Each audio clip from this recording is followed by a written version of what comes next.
Turn the other sound off. Meeting is now streaming live.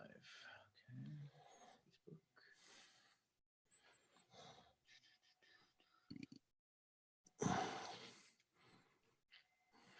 Here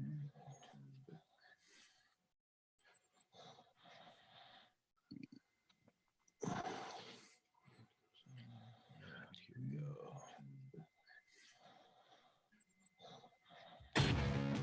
The go. radical, fundamental principles of freedom, rational self-interest, and individual rights. The radical, fundamental principles. The Yaron Brook Show. All right, everybody. Welcome to Yaron Brook Show on this Tuesday night. Not quite under home. It would be a home of rest, but home isolation. Home isolation with the police cruising by my condo every couple of hours just to make sure I haven't left. But it's and today we actually had a police boat out just in front of our condo, and there was a guy swimming. He was just swimming, right? There wasn't another human being hundreds of yards away, and he's swimming across the lagoon, and the boat comes up to him and says, you can't swim. Go back to the land, get back on the land where other people are, and go social distance on land. We don't allow you to social distance, I guess, in the water. So they're quite I don't know, vigilant about this social isolation. All right, today's going to be interesting. We've got and fun. We've got Greg. Greg's telling me now. You got me self-conscious about pronouncing your name. With us, philosopher, and is your new position public? No, I don't think it is yet. I'm having We're not public. Moving universities at some point soon, but I don't know if it's meant to be announced. We'll announce it as soon as it is public. We'll announce it.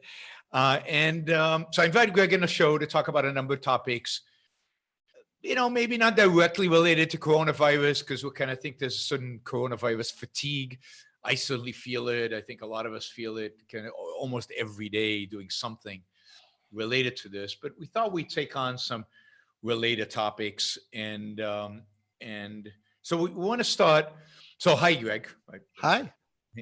I thought we'd start with, and this is, I think, an important topic of how to stay positive in an environment that is clearly negative. There's a lot bad going on in the world out there.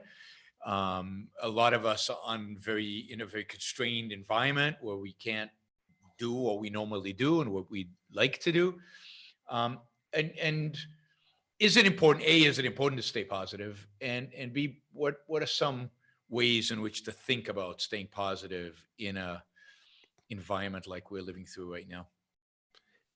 Yeah, one thing I just want to say more concretely, maybe than the general advice and ideas we'll be talking about, is just I've really appreciated having so many shows from you over the last few days.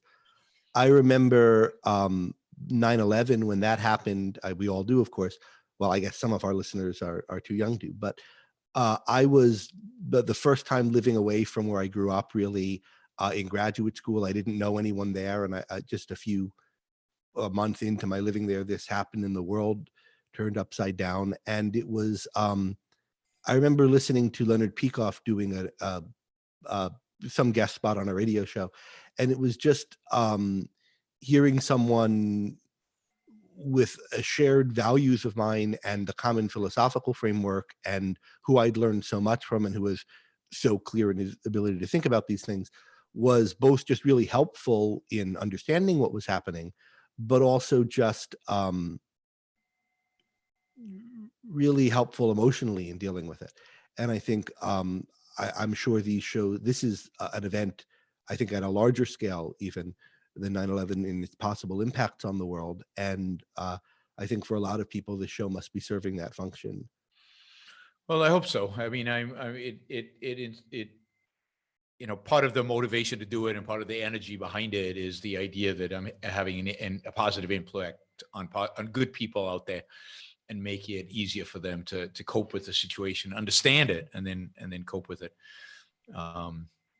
But yeah, I'm finding it, I'm finding it hard to stay positive, right? Because it is so, there's so much going on. There's so much to keep track of, and there's so much going wrong.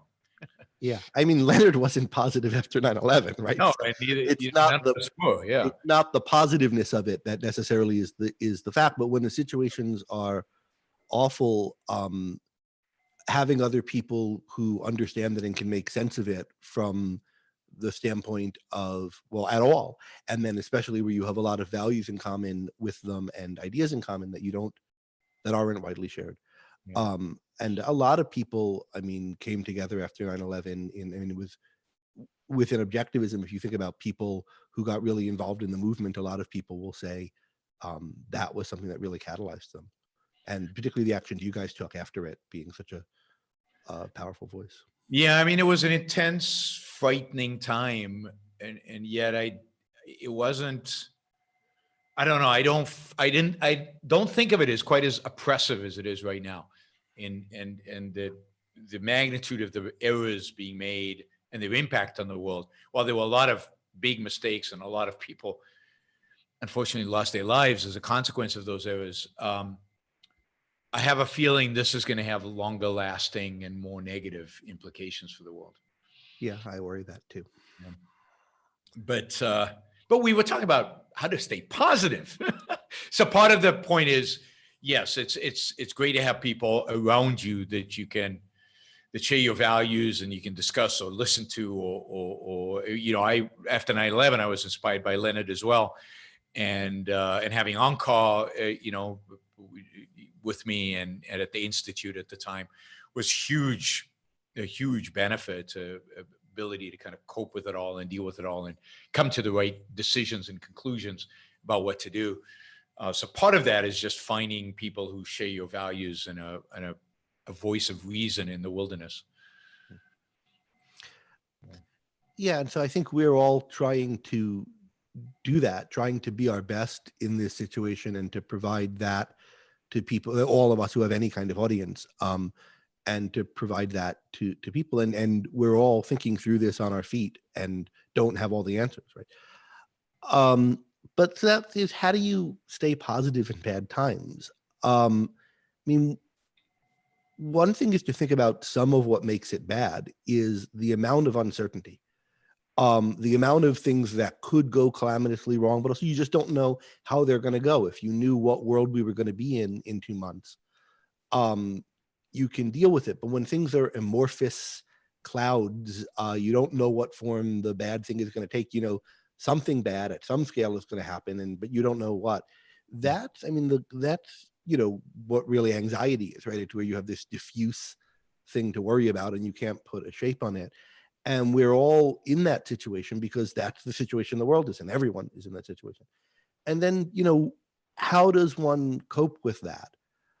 I think, sort of going abstract is really helpful. I mean, thinking about like, what is this, how do people survive? What makes for the good? Why is it that human beings have gotten through really horrible things in the past?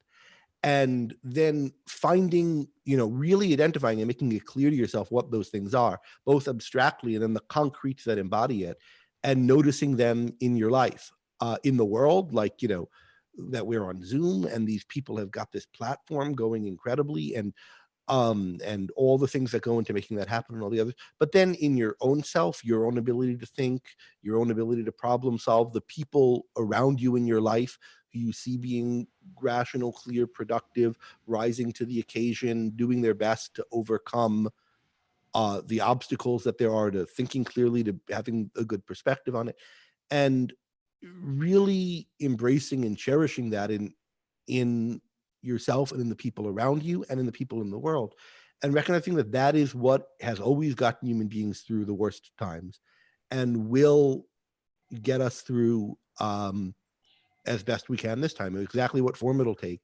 there will be people and they will be doing great things. Yeah, I mean, I think it's I can't remember what show I said this on, but the very fact that we're experiencing this in the 21st century is something to be, grateful for is the wrong word, but happy about, because hey, we can Zoom, we can connect with people. I did my whole family lives in Israel, and they all did this Zoom meeting because they can't meet each other for like Friday night. And I haven't seen them in months and months because I don't really communicate that much with my family, but it was kind of cool to go on Zoom and have this ability to hang out with my family at a distance of thousands of miles. And but the fact that we live in this, there's Netflix, you've got a comfortable home with air conditioning. There are doctors out there doing amazing things that, for the most of us, for the overwhelming majority of the people who get sick, they're going to be fine. And it truly is a time to appreciate all the amazing stuff we have around us and the people who created that stuff. Yeah. And to put it in context, I mean, there's this kind of thing when people talk about a really horrible thing like terrorism, they say fewer people die of it than this, so you shouldn't be worried about it. And that's wrong. You should be worried about things that are bad and concerned about them. But it also, you shouldn't use it to dismiss them. But you can also put it in perspective of how big an impact is this going to have on my life, and how big an impact is it historically. And if you think about the really bad projections of how many people might die in America, at least it's worse in some other places from COVID, if we do nothing and everything goes wrong and so forth. And you think about what that means in terms of death per capita and mortality rate in the country, it would be something like doubling the mortality rate. Twice as many people die this year as in a typical year. And that would put us in par with how many people died in 1920. Yep. Now that's not good, but it's horrible, but it concretizes how much better our lives are than life in 1920 was. 1920 is not remembered as a bad year, right? And it's after the flu pandemic, right, was over. So it's, if we go back a few years earlier, it'll be higher, but that was a return to normal, better year. And twice as many people in America per capita died as die, now. So it's horrible to have to go back to that, but we would have to go back to it just on that level for a year, and it's concretizes how good we have it the rest of the time. And it's not acceptable to let ourselves slide back to that. And we're doing so many things that I don't think the death toll, and I don't think anybody really thinks the death toll will be that high. Here in some place like India or somebody, it could be staggering. Yep. But it's a concretization of how well we have it, and to think about why we have it that well and how that's saving us from the worst effects of this.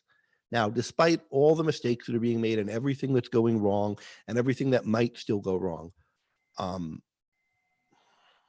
that's something. Yeah, and the fact that this is the achievements of civilization is what we should. I mean, this is a good time to contemplate them and to think about them and to think about what makes life so much safer. I mean, if you think about the percentage of the population of London that died during the plague, the famous plague, where it was the isolation of Isaac Newton that maybe gave us some of the greatest achievements in science in all of history during that period. But he was isolated because London was being ravaged. I mean, just destroyed by a plague, and the percentage of the population that died, we're going to see nothing, thankfully, close to that. And that is because we understand what a virus is. We understand how people get it. We understand what we can do in order to prevent it, and then we can treat people in ways that they had no clue. People were just dying. They didn't know why they were dying and what to do about it. They kind of understood that you should, if you separate yourself from them, it's a good thing. But they had no real idea of what the process was, or how to treat it, or how make life, how to make their suffering less. So, yeah, I mean, we have come so far. Part of with the products like Zoom, this is just a way to have a perspective on how cool the cool ones are. There's the macroscopic, how much better technology makes your life. But every once in a while, the one I really remember is when I was in college, there were the first on a computer mapping programs like MapQuest and so forth. And you'd log in, you were going to go somewhere, and you'd give them the directions, and they give you turn-by-turn directions on a piece of paper you had to print out. And if you wanted to drag the map like a little bit to the left or zoom out, you click a thing and it would take minutes for the thing to rearrange. And it just thought, well, that's how maps on computers have to be. And then Google, which was at that point only known for being like a pretty good search engine, made Google Maps, and it was just like incredible. The thing just works, and you can drag around. It's like you're in the world. Like, who are these guys? That they fix search and they fix this, and the thing is just wonderful. And the difference between MapQuest and Google Maps is like a mind suddenly tackled this problem, and there was light. And if you look at conferencing call applications, we've had them for a long time. There's been Adobe Connect and Skype and this and that, and but Zoom just works, and everyone's adopted it. It's so much simpler to use, and maybe the other ones have improved since. But now the whole world is on this thing. This company just started up, I don't know, a couple of years ago. I'm not sure how. I've been using it for a couple of years. It's probably 3-4 years now. But yeah, it's a young company. But I remember when we started doing the Atlas project, we were trying to do video connection, and Zoom already existed, but for whatever reason, we couldn't use it. But this is just so much easier than that was. And it's effortless, and it just works in incredibly difficult. I mean, imagine the traffic that's happening now with every business meeting having gone online, every school having gone online. And the thing is just shockingly good. And of course, it's not just that particular company, Zoom, but all the people who provide the backend servers, Amazon Web Services, and things like that. Yeah, and the fact that we have fiber in the ground and we have high-speed connections and things that just 10 years ago were very difficult to conceive of. Today, we just take it for granted. And of course, on maps, then you get maps on mobile, and then, I mean, that experience of not even thinking about a map and just sitting in a car and just typing in an address and connecting it, and it appears on your dashboard, and that whole, it's just magic. I don't know any of the how to get anywhere in any of the last 3 or 4 places I've lived. Like, I've totally outsourced knowing my way around. I mean, you pick up after a while, but you don't have to think about it. You just, the things tells you where to go and you do it. It's great that it's led to that level of ability to just feel comfortable anywhere in the world. And then some of the things that are most depressing about where we are now, not really most depressing, because the most depressing is the death toll, the economic toll, but the things that really bring it home to me in a day-to-day, minute-by-minute way is the disruptions in some of these things. But when you think about how small those are relative to what was the norm, like now, I can't get something on Amazon for 2 weeks or a week or something, rather than it'll come tomorrow. That's a pain in the ass for some things. But when I was a kid, and I'm not that old, you'd write away for something, and 6 to 8 weeks later it would come to you. You order a tape from someplace. That it's an inconvenience that I won't get a new pair of socks for 2 weeks or a week or something is our standards of what normal are so high, and it's worth noticing that they'll be restored. I think they will be. And who's responsible for it? And there are people in the world like that. Yep. And yes, people made this. I mean, that is so crucial to it all, is that somebody's mind is responsible for all this. So there's a scene in Atlas Shrugged that always I think about when I am down. Dagny Taggart suffered a real particular defeat. She's at kind of her lowest moment, and it seems like everything's going bad in the world, and that there's all the decisions are being made wrong, and she's disgusted with the state of things, the state of people around her. And he points her to the skyscrapers. Someone made that. That is in the world. That's part of human beings. It's somewhere in the world. There are reasons why she doesn't have access to it in that moment, but that thought is what brings her through, and it's what should, because that's true. It's human beings who make all those things, and the human beings who made them and are making them are in the world now, doing their best to make everything good. And what they have that enables them to do that is in each of us, and we can each do that to whatever extent we're capable in our own life, and be that bright point for the people around us. And that's what being a human being is about. And every day you see inspiring stories about entrepreneurs creating new ventilators. I saw Dyson, the vacuum cleaning company, Yeah. just basically invented a whole new ventilator, and they're building tens of thousands of them. Yeah. You see drug companies, biotech companies, vaccine companies, testing companies. This Abbott Labs test that takes 5 minutes to get a positive result. I mean, it's stunning. The once you free the human mind and you let it go, every day I see stories about somebody, doing something exceptional in this Yeah. context. And some of them are more modest than that, but still really striking. So every business in the world now is reeling, doesn't know what to do. They're displaced their customer. But like there was both of us shared, I think, on Facebook a story about some company that makes linens for cruise ships, and they thought, well, we could make medical masks. And they're gearing up on a dime and changing. I have friends who run an education company, Higher Ground, that runs a chain of Montessori's. On a dime, they're figuring out how to do things online, how to get emergency childcare for medical people, just mobilizing a whole company overnight to do something different. And so many businesses around the world are doing this, are shifting who they're supplying, what they're supplying. There was HEB, a grocery store in Texas. There's all these people, and there must be so many that nobody knows to profile. 3-star Michelin restaurants that are doing takeouts.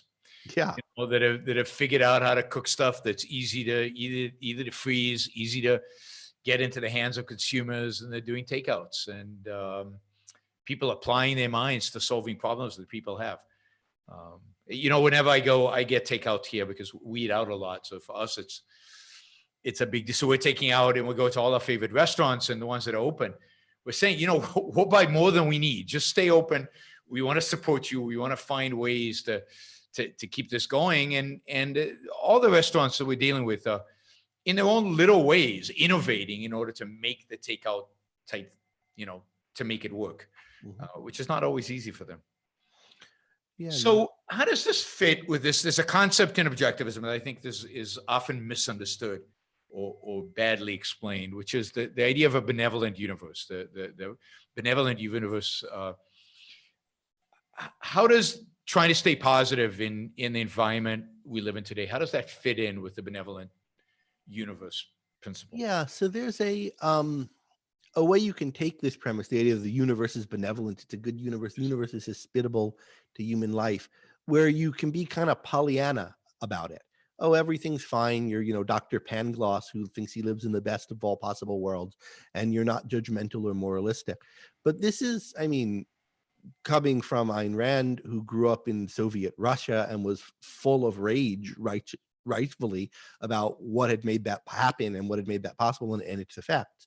So it's not oh, everything's fine and hunky-dory, or we shouldn't do anything about things to fix them or make them good. But there's an understanding that of the points we were talking about before, that when things go badly, human beings have the ability to fix them. Human beings have the ability to make a life for ourselves.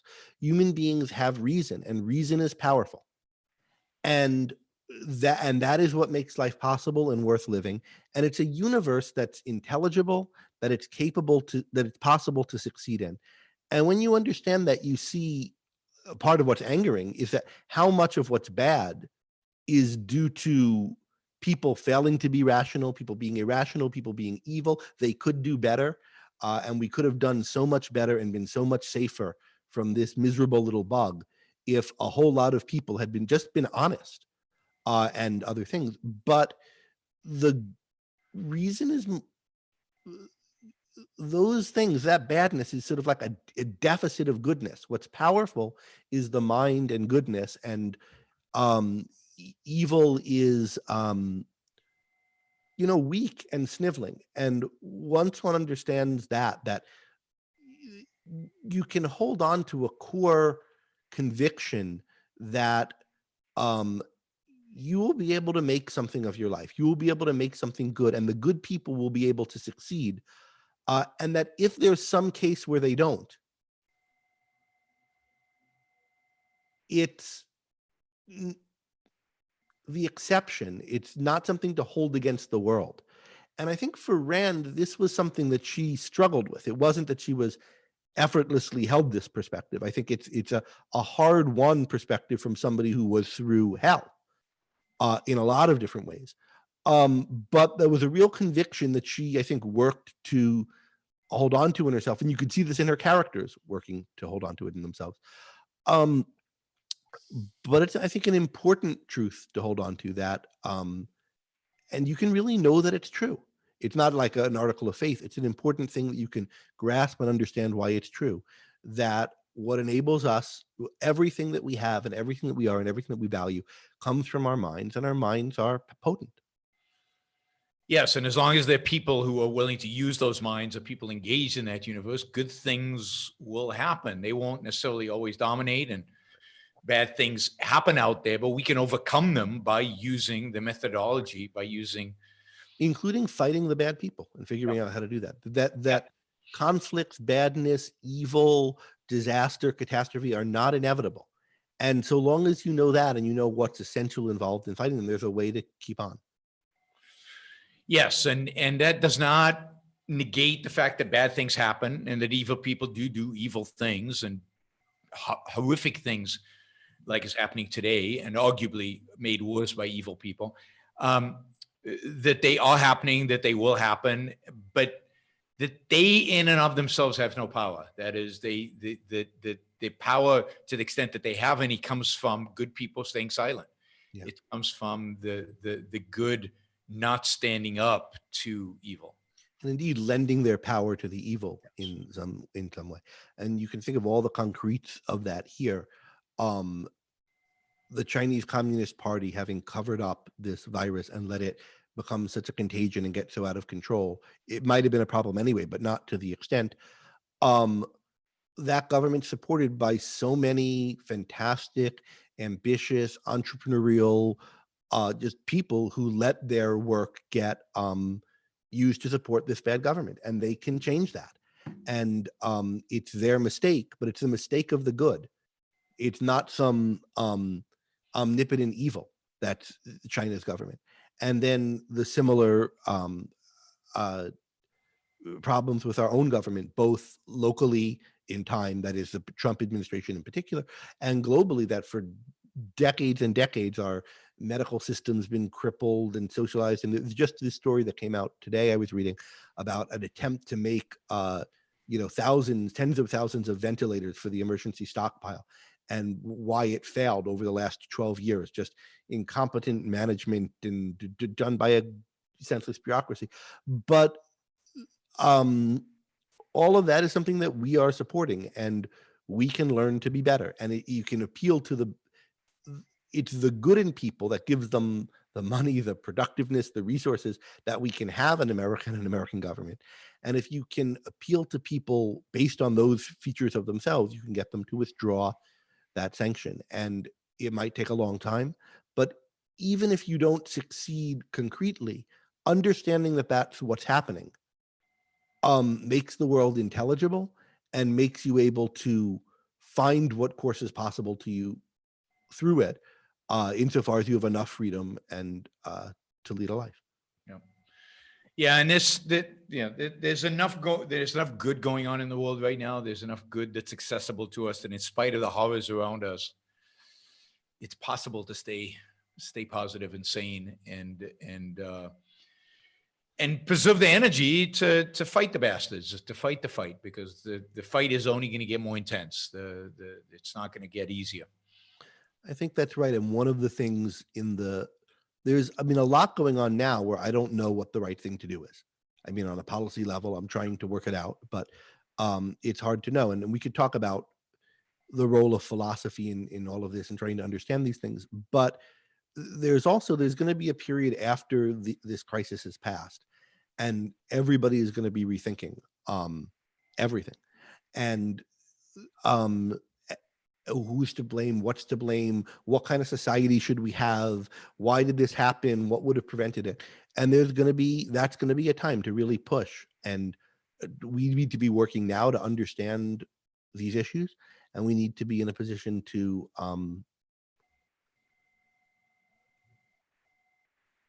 advocate for what's right, not on concrete issues like what should you do once you have something that's spreading rapidly through your population, but how, what could we have done not to be in this kind of situation and to be more prepared and so forth. Yeah, I mean, part of the problem is that the mixed economy and the mixed premises people have put us in a position where there are no good answers. There is no way to deal with problems without violating rights, for example, because rights have been violated for decades in setting ourselves up for where we are today. So feel free, guys, to ask if you want to ask questions. There's a super chat. We've got our first question, which relates to this. So I might as well jump into it. What are both of your opinions on the infringements of our rights due to the shutdown? Even in a pandemic, do you think our rights should be preserved?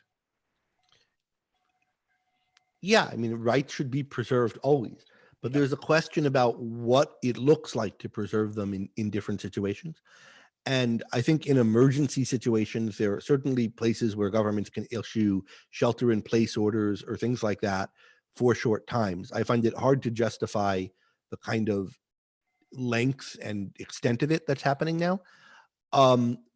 But there's another aspect to this, and this is why I say I don't really have worked out how to deal with this.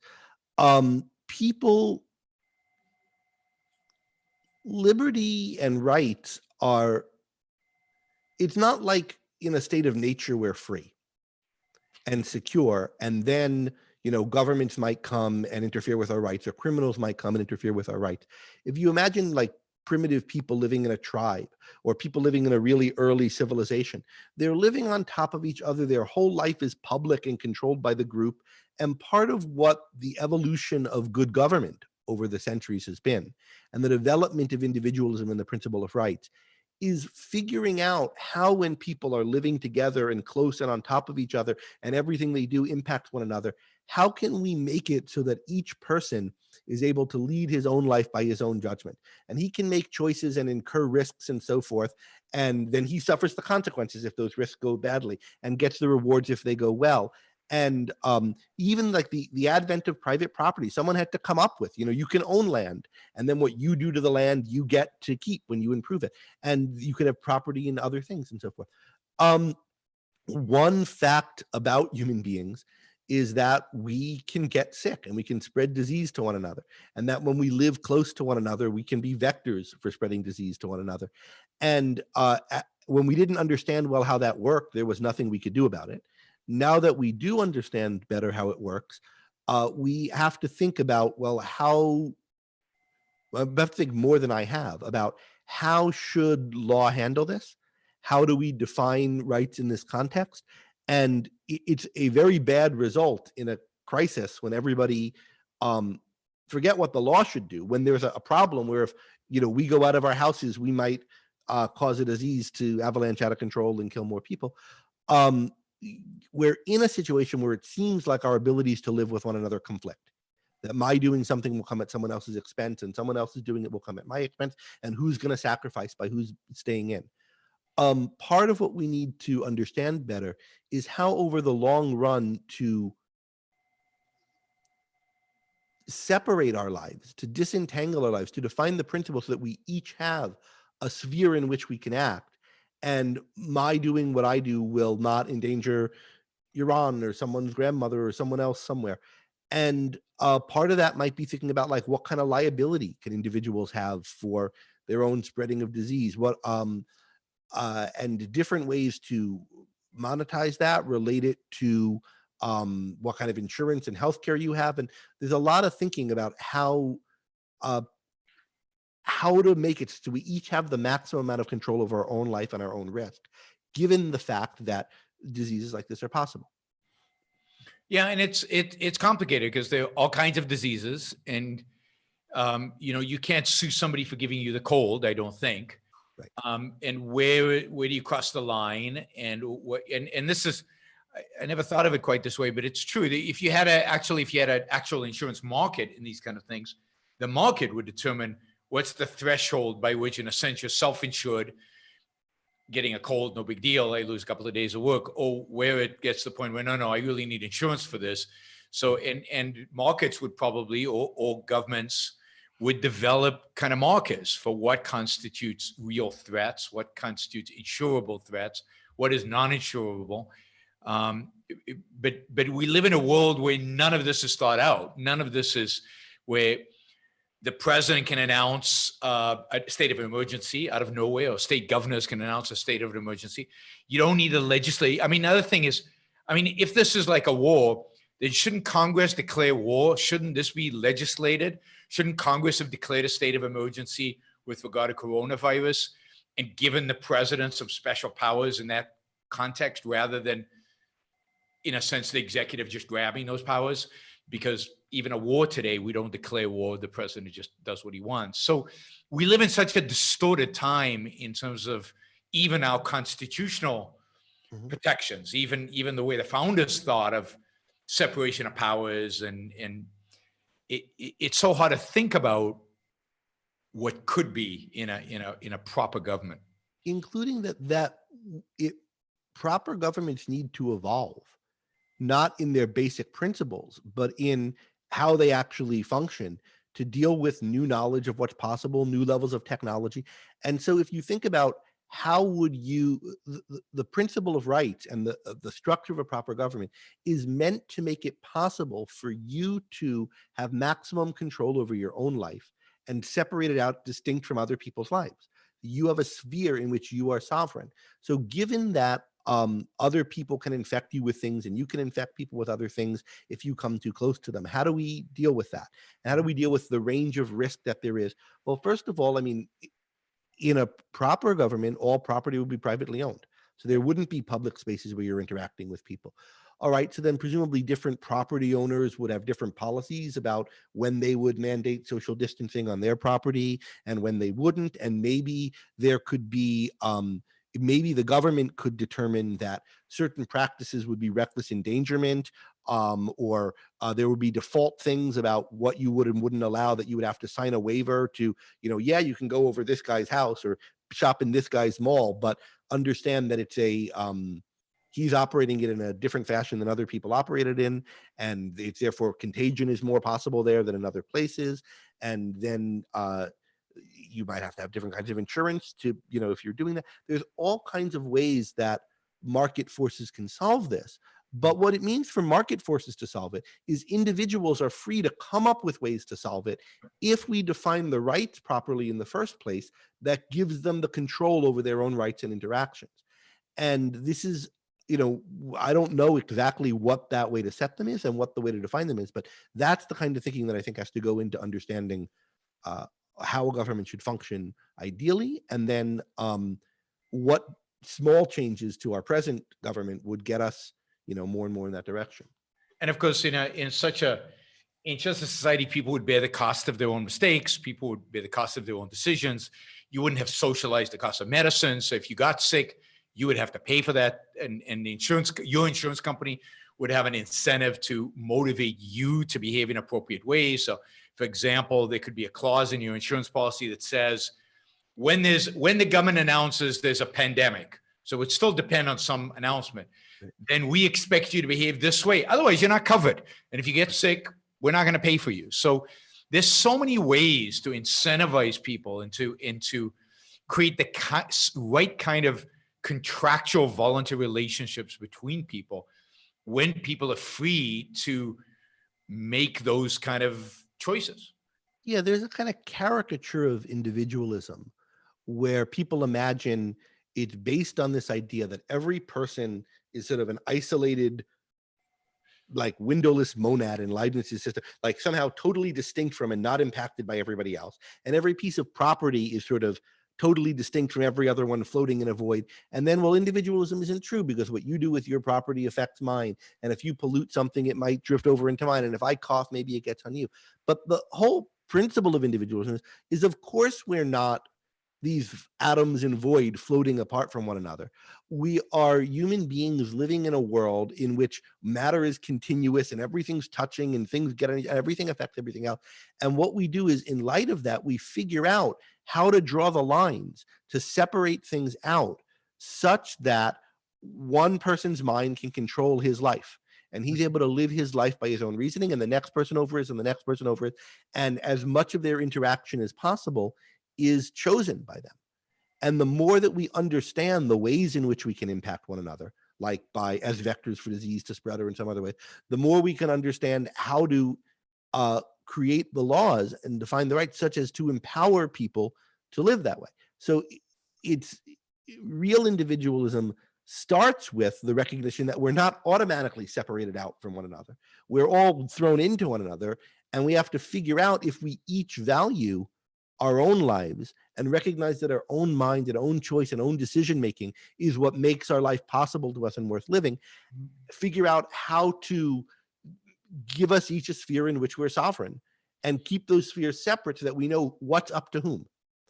And once you have that, then you have markets and capitalism, and it can solve these problems. Yeah, and the orientation here is very different than the orientation the libertarians have, because the orientation here is towards the positive. It's towards the creating a sphere in which you can positively impact your life and pursue your values and use your mind.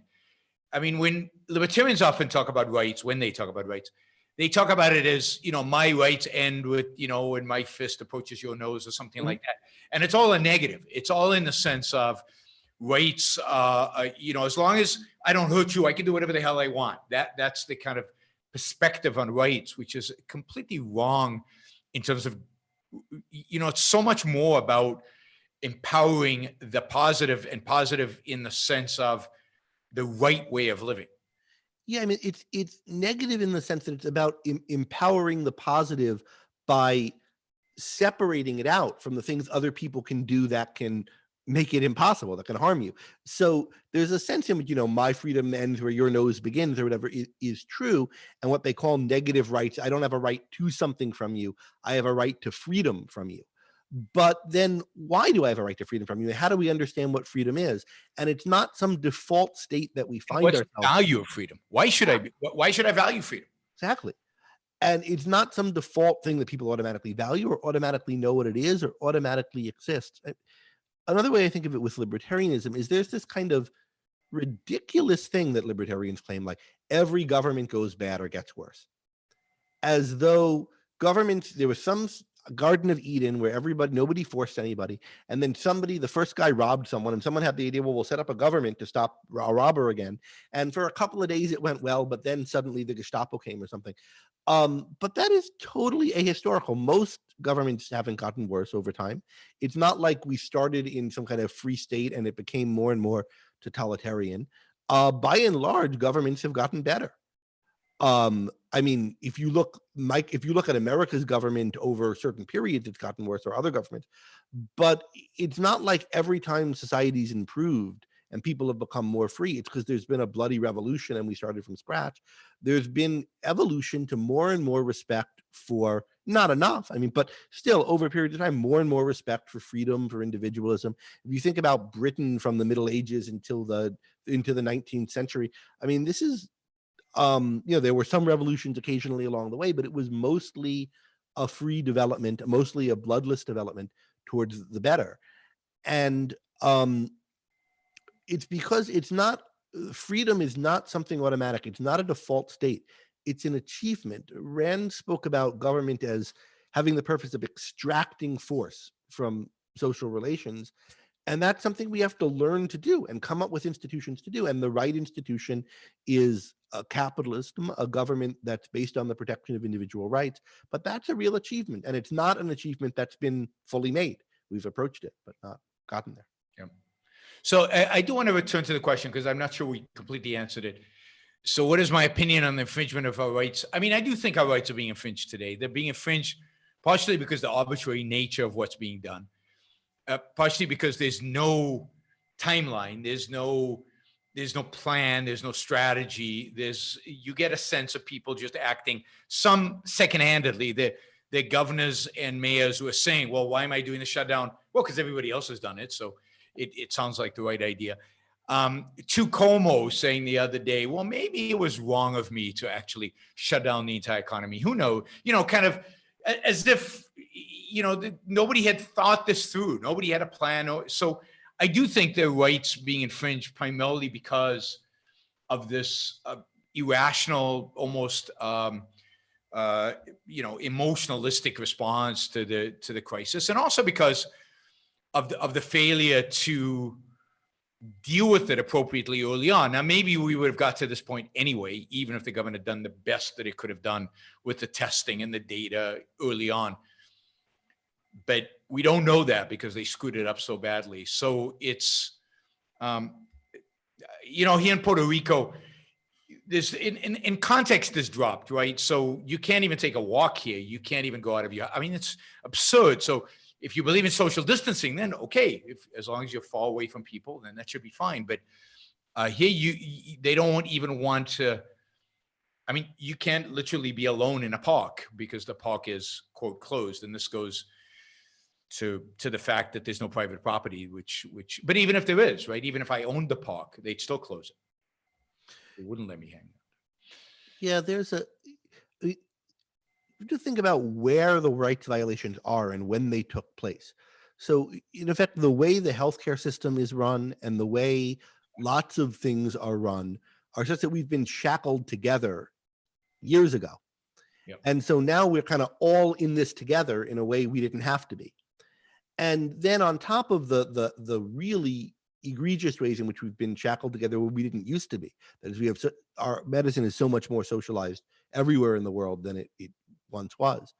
There's also ways in which we've just failed to figure out how to deal governmentally with the situation of infectious disease. So we are by default thrown all in the same boat when better crafting of laws, better figuring out how to define rights in this domain would have gotten us out of this boat. That is, it's an achievement to have a good government. Right?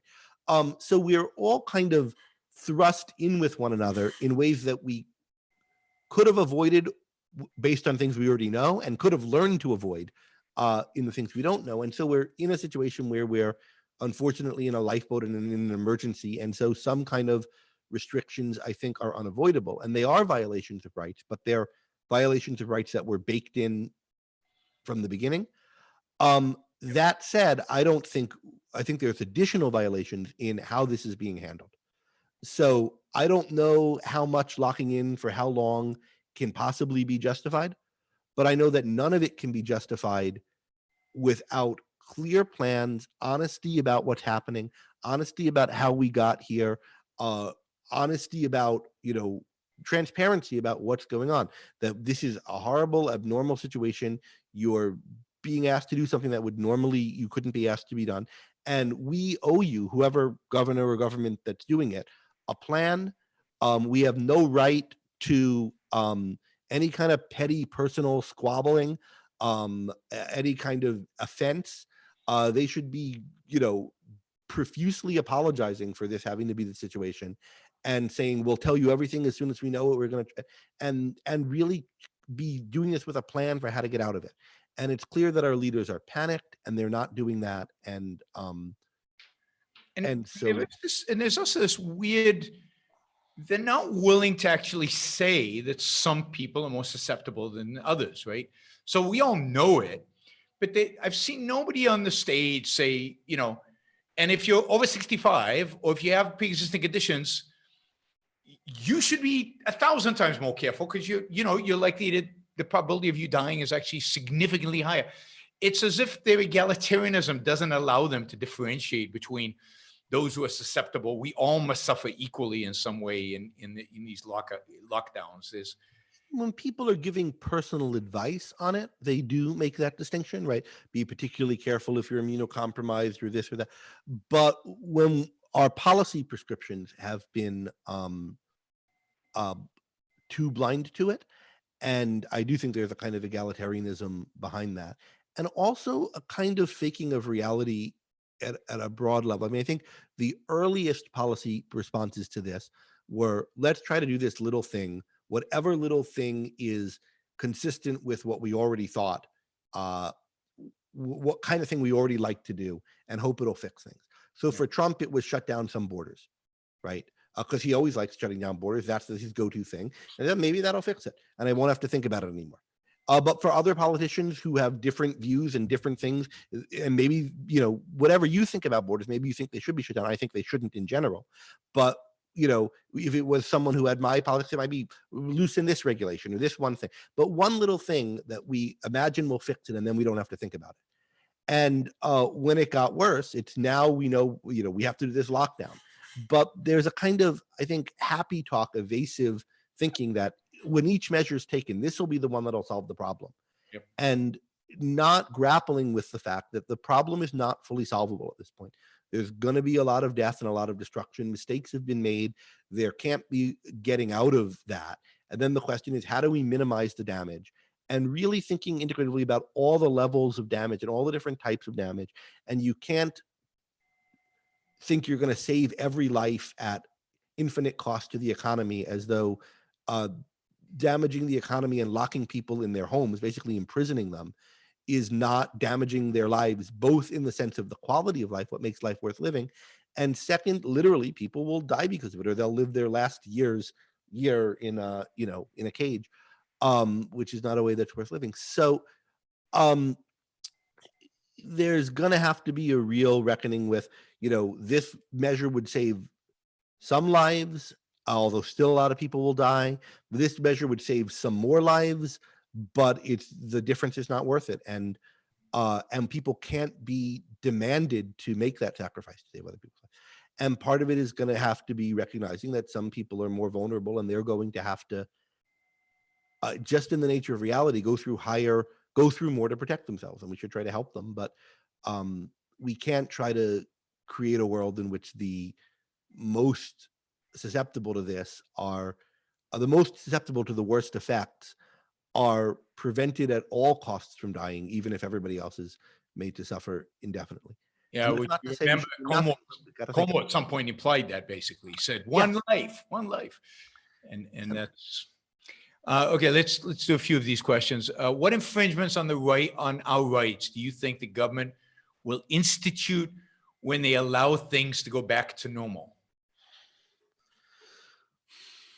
I guess it's what new infringements it should be, because it's not like before this there were no infringements of rights. Yeah, rights are being infringed, and I mean, we live in America. We live in a world where rights are being infringed on a day-to-day basis. Just think of all the testing companies that couldn't produce tests before the FDA loosened its requirements. Their rights were being restricted. Do you have particular ones that you're concerned about? Well, I've said this. I think that the push to socialized medicine is going to be significantly higher, although you would think that looking at Italy and Spain and some of these European countries, people would say, oh, maybe socialized medicine is not good. But no, I think the whole idea of we need more central planning, we need more planning by an authority, that is going to increase. The pressure for that is going to increase. So if only we had a hospital czar, we would have had more hospital beds. If only we'd had a testing czar, we would have had more tests. The problem is markets, you need somebody to coordinate them. So I worry about an increased push towards socialized medicine. And then, the other thing is you could see privacy, although I think privacy has already gone so far downhill that, but I can see them coming up with all kinds of proposals to track us, only in an emergency, of course. But of course, you know how that works, and they apply it to other times. Yeah, those would be the big ones.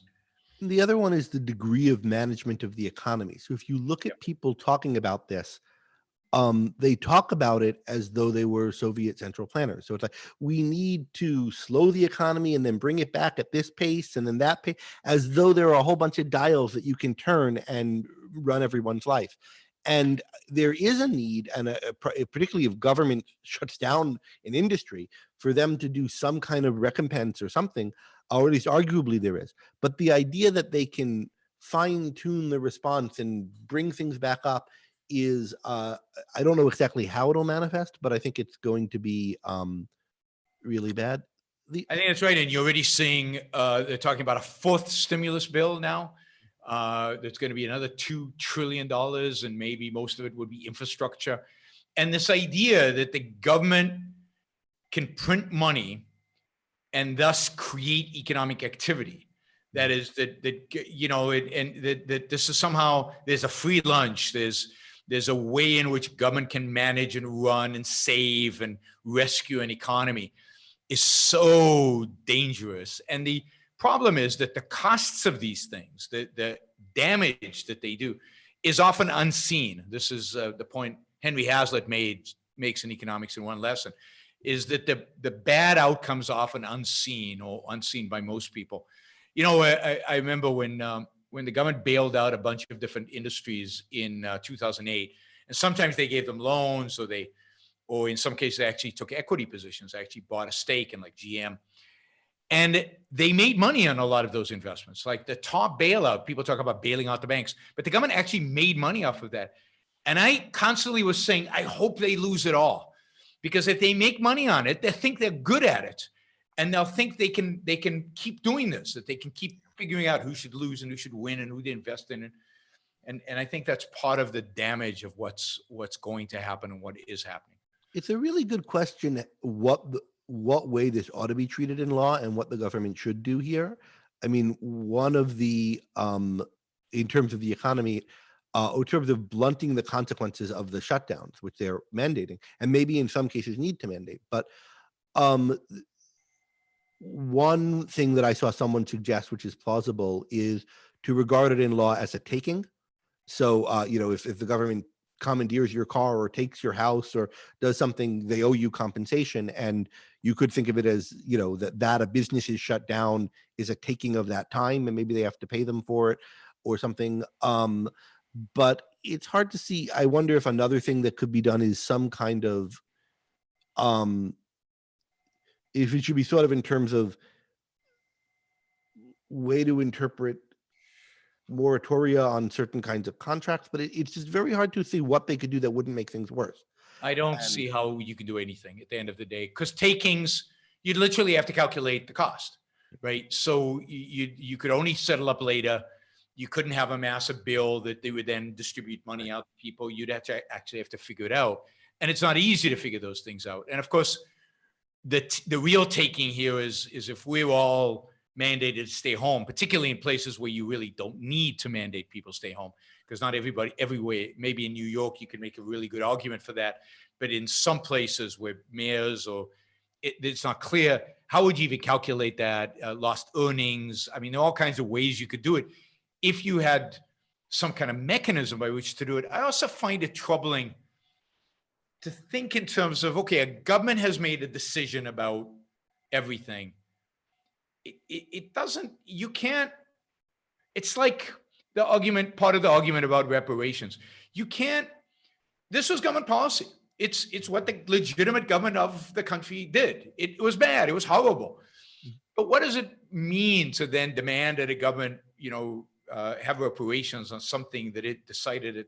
It opens up a can of worms with no end, because so much of what government does today involves distorting and perverting business. And why is this different than other things? So particularly when there are endless victims. So if you can, for some policies, I think reparations are justified, but it's where you can identify particular people. I'll give you an example. This comes up in the slavery and race reparation things.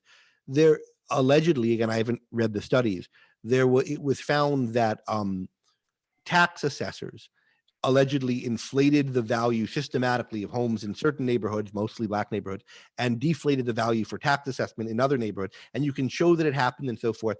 All right, so if that happened over the past 20 years or 50 years or whenever it was, you could literally look at the tax bills and see, and then you could say, okay, this guy overpaid in his taxes, that guy underpaid.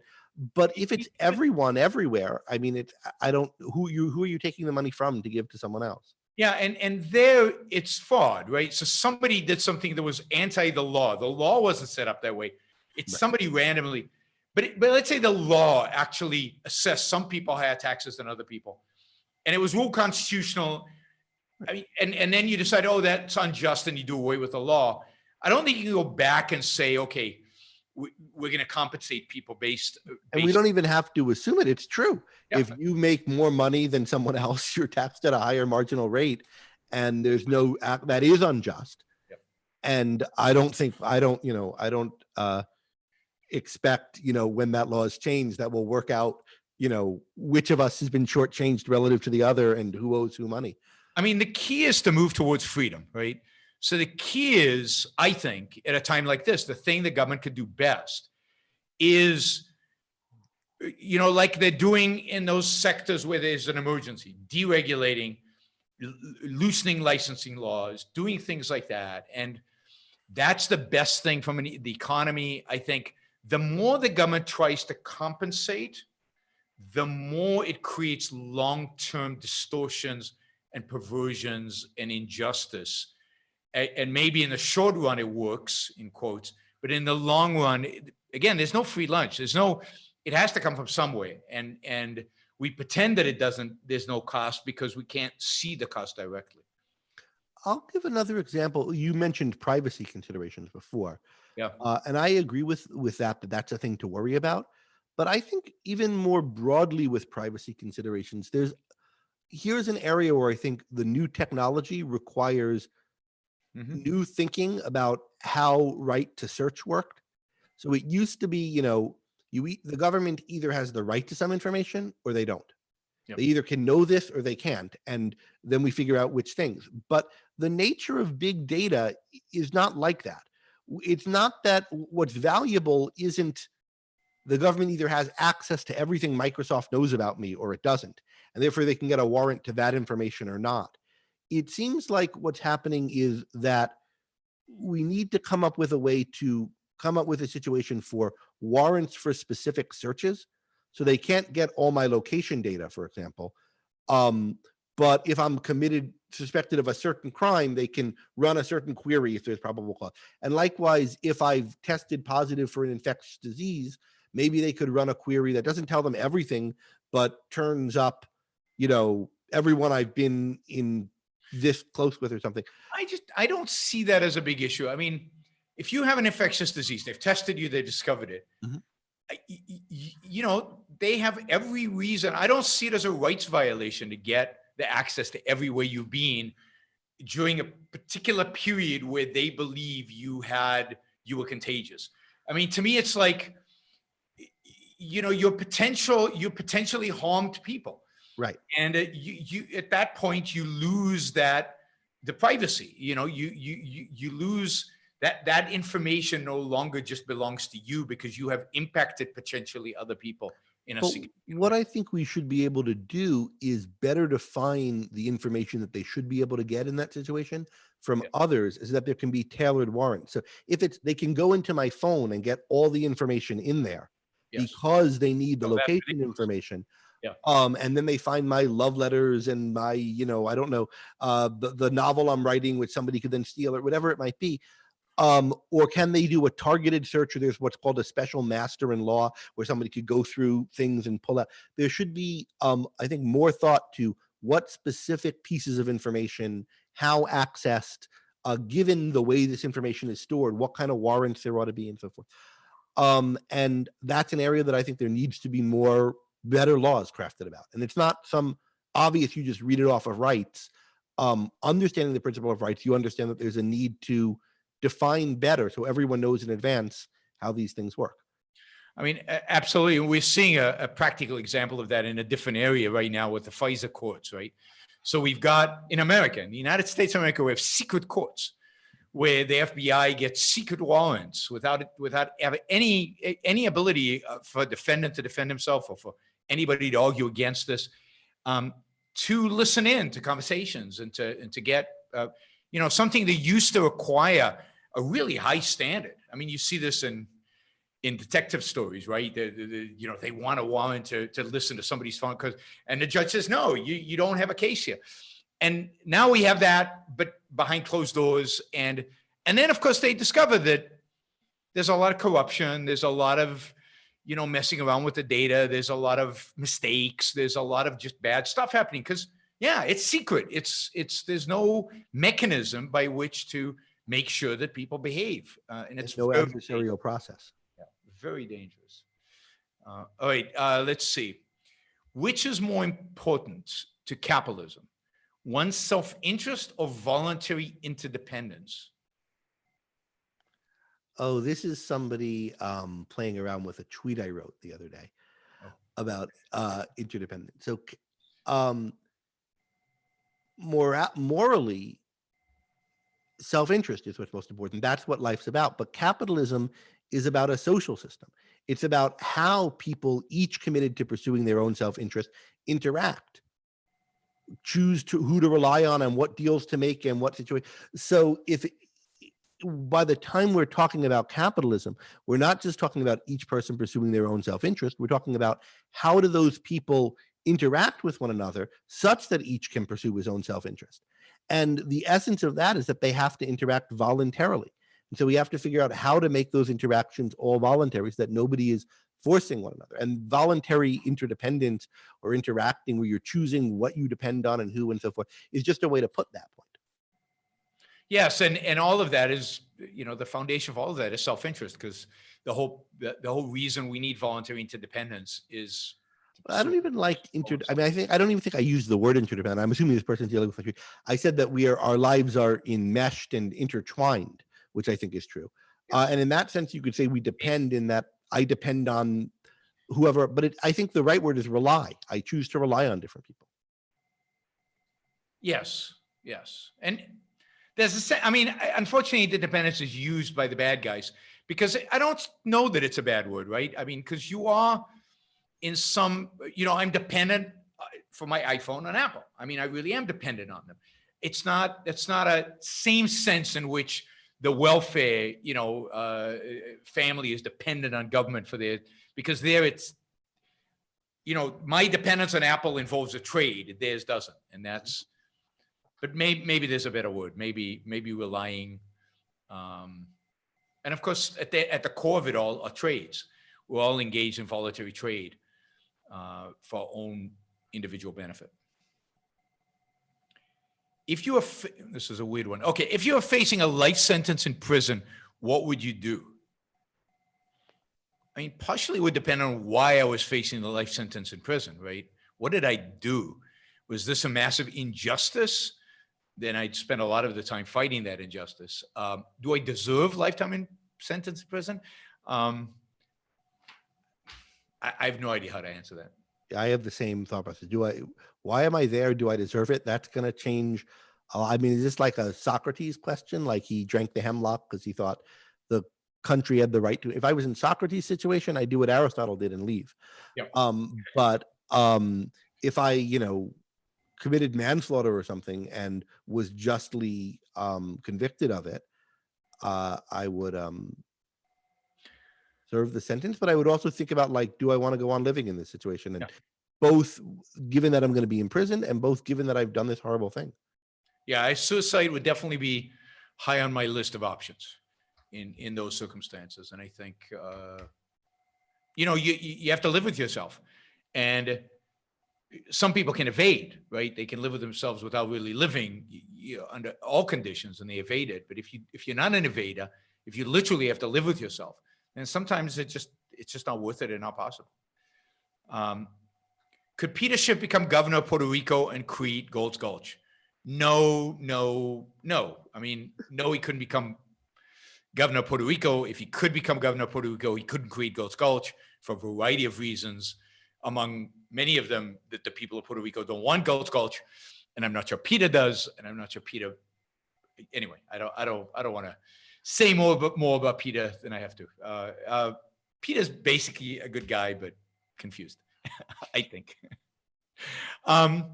Fun question for Greg, to switch topics.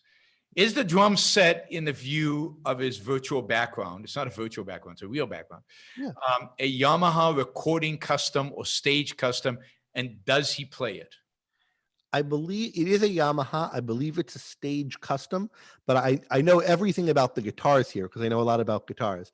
I don't know that much about drums, but it's a Yamaha, I believe, stage custom. Do I play it? Well, I mean, I sit behind it and bang, I don't play it too well.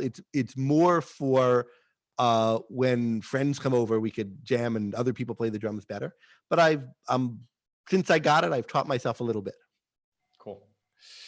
All right. Have wartime laws ever been right? and he's thinking of ventilator production. So I guess it depends on what you mean by wartime laws. Mostly, no, they haven't been right. I'd say, from drafts to the government taking over all production, to forcing manufacturers to make tanks. None of that is right. So it might work in some sense. It might seem very patriotic and, lots of tanks rolling off the assembly line and then going and winning a war. But all of that should be done voluntarily. Otherwise, and I've said before, if you can't get enough people to volunteer to fight the war, to produce the stuff, or to support the war, and you lose, then you deserve to lose. Right? Yeah, I mean, it might depend on what the wartime laws are, though. So, like, for example, how should if there's a war, the government needs tanks. It's got to hire someone to build the tanks. It might be that how it goes about doing that during a war is different than otherwise. So, for example, it might be that if the government needs a whole lot of things built, it has to put it out to a bid process, and this is the right way to do it. And it ought to be able to consider so many bids and take 2 months and make sure. But if it's a war, it can just go to the company and say, let's buy some tanks, and we'll negotiate it directly without the bid process. So certain kinds of things are emergency measures to cut what might be reasonable red tape. I mean, processes that ought to take longer to be fair in most circumstances, but you can skip over them. Those kind of things are good, but it shouldn't be that it can force people to do things.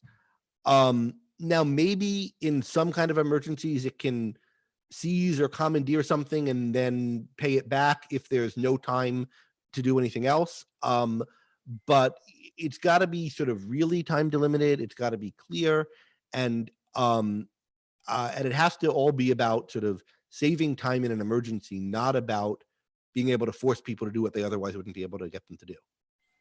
Yeah, and I think part of the consequences of the bad wartime laws, and I don't know enough about all the laws that were passed in wartime, but certainly a lot of the mass production was commandeered both in World War I, certainly, and then in World War II as well. And the lessons learned out of those two wars was, hey, central planning is great.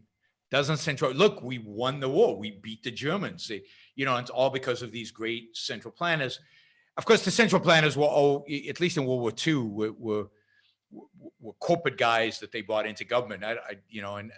Unfortunately, I don't think they even do that today.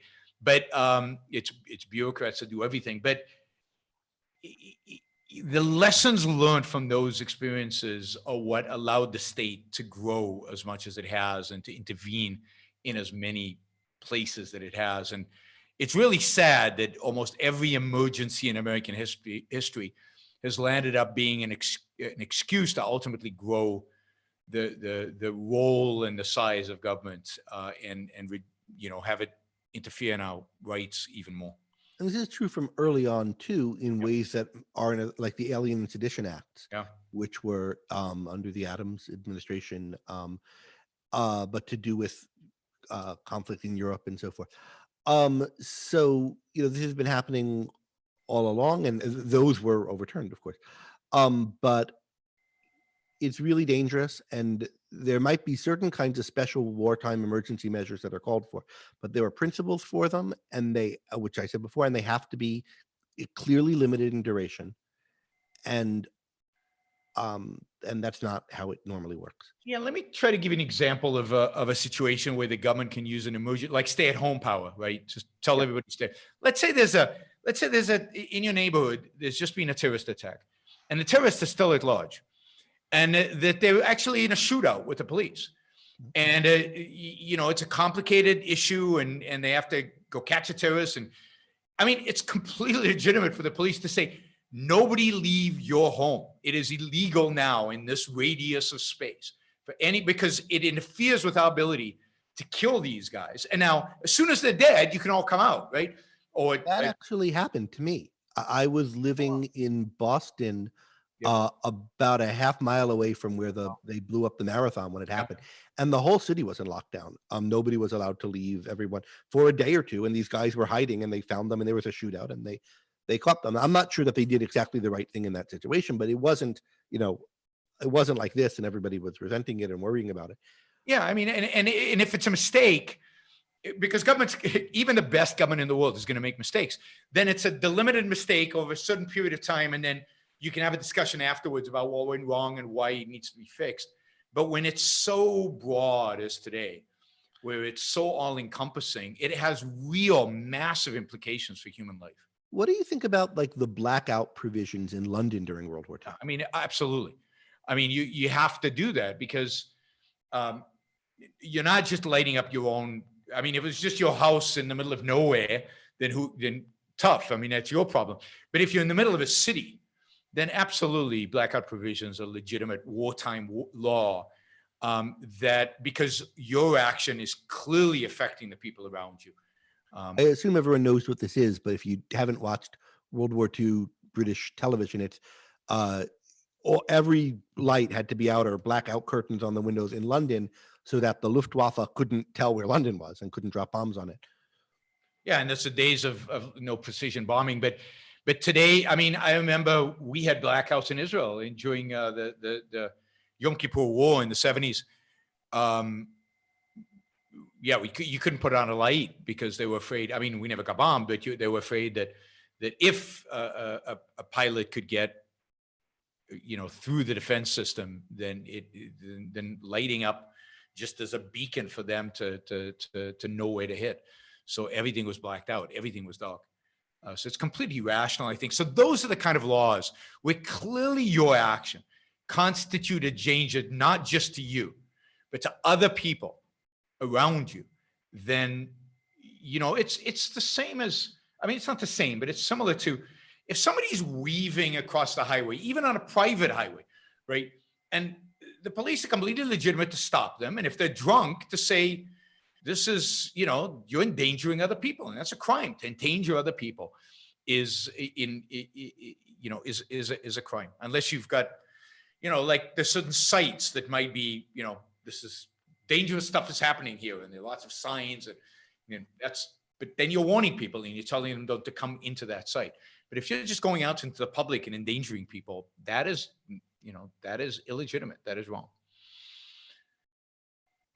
So. Whoops. I've heard you this whole time, Yaron, but your image froze a few times. I think our connection might be a little. Yeah, our connection is dead. I'm actually going to, because of that, I'm going to call it a night because my computer is going to restart in a minute, completely freeze. And we've got on 20 minutes. So thank you, Greg. Thanks, everybody out there. Really appreciate it. And any second now, the whole shebang is going to go dead. So thanks, everyone. Thanks, Yaron. Oh, my pleasure. And we'll have to do this again sometime soon. Thanks, everybody, to listen. Don't forget to share, to like, to do all the things you do to promote the show and to promote this episode in particular. And I will see you all maybe tomorrow. We'll see. I do this day to day, depending on if I have something to say. I usually have something to say, but also depending on the news and my energy level. So tomorrow, if not tomorrow, then certainly the day after. Bye, everybody. Have a good night, Greg.